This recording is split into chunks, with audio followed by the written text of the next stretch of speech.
Hi, welcome to the bathtub. It is I, the old masturbator. Lucky's back. We're filming a couple of these together. Filming this a couple minutes after the one on Nabokov's Mary. This one's going to be called. I don't know what the title of this is called. Comics, American Comics, Comic America, Comic America. I just read a friend gave me a lovely book, Cartoonist Life, Crumb by Dan Nadel. And I read this in the past few weeks. Enjoyed it a great deal. And this is despite the fact that I was never a big Crumb fan. I mean, Robert Crumb. When all the so-called underground comics were coming out, I had friends who were reading the Fabulous Furry Freak Brothers, which was not by him, and a lot of his comics. The Fritz the Cat stuff was coming out then, kind of sexy cat stories or pornographic cat stories. And White Man, there are a lot of good reproductions in this. White Man, there's some sort of funny stuff about it. I mean, the basic joke in a lot of Crumb so far, reading this stuff now and then remembering it, was just that everybody was this kind of pretense of being super normal white Americans, and inside they were sexually deprived crazy people just salivating at the idea of getting a woman's top off. Just the men are just as horrifically monstrous nerds. Anyway, I love the book. That's a Crumb. I like his non-comic art a lot, and that's quite a good picture, self-portrait of Crumb. And Dan Nadel did a really good job. I really enjoyed the book a great deal. It's kind of a lovely design, the book, with the end papers.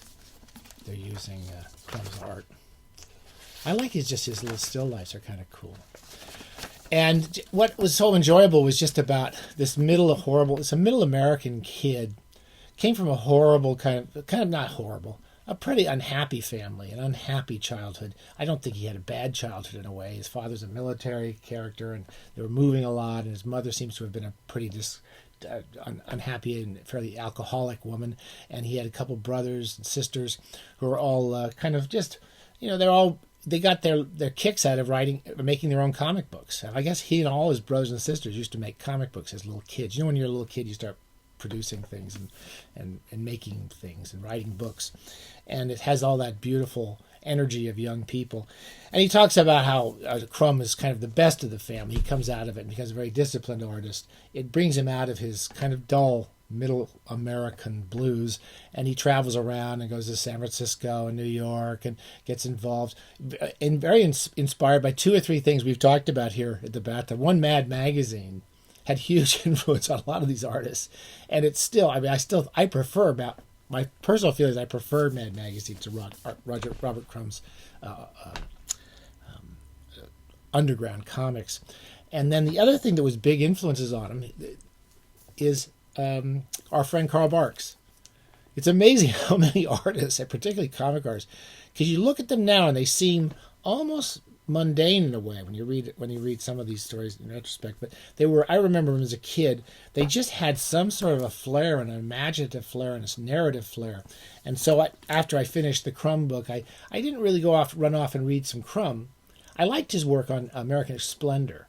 I liked his teaming up with other writers more than I liked his writing of comics. I picked up this this is the most recent, I think, in the complete Fantagraphics library of Carl Barks. I think this is technically it's an early one. I want to say it's Mystery of the Swamp is volume 3. So they've actually gone back and they're starting to publish the earliest Carl Barks, and this is before Uncle Scrooge comes out, and Mystery of the Swamp, and it's, as usual, just filled with really lovely narrative stuff.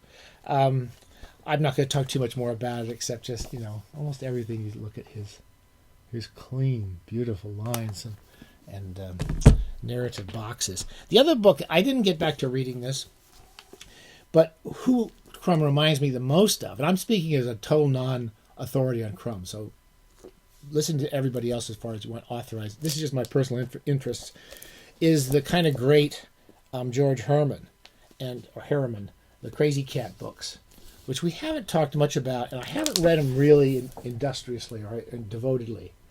There you go. And this is also from Fantagraphics. And I've got quite a few of these over the years and do want to kind of read through them one of these days. I've read bits and pieces. So I read that this past few weeks.